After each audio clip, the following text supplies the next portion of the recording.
Once we have our 6 pictures in place and arranged, we need to apply filters and effects to 5 of them. To do that, we can select an individual picture and notice down here in our layers palette, the picture that we've selected, if we select one, we'll have this gray box to it. We can take this and now we can come up here to filter and we can apply a filter. Let's apply something that we know will be fairly dramatic.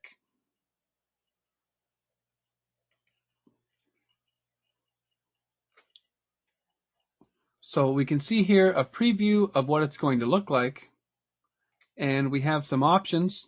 Let me shrink this box down.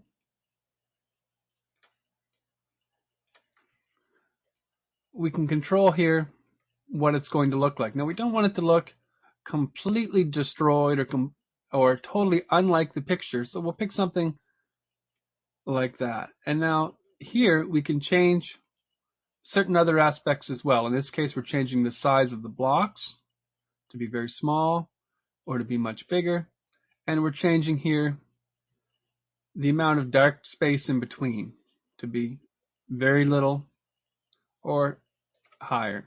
So we'll say OK. And now that filter is applied just to this layer. And notice here, we're going to look at edit and undo. The name of the filter was called patchwork. Because that'll be important later, let's go to this layer and rename it and call it patchwork. The reason for this is that when we're done, we'll know this is original, this is patchwork, and this one is something different. Let's apply that now.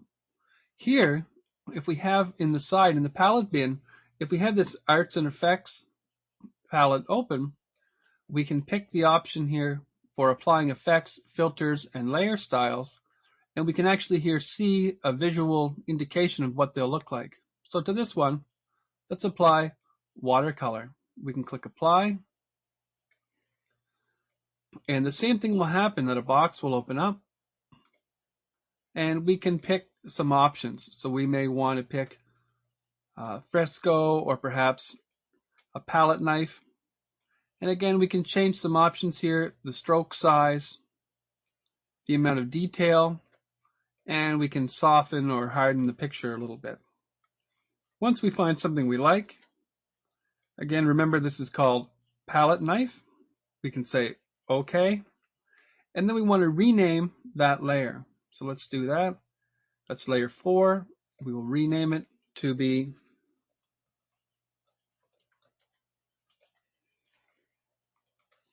So the next step is to repeat this process either up here or down here with these 3 other pictures, and then rename the layers so that you'll know what they're called.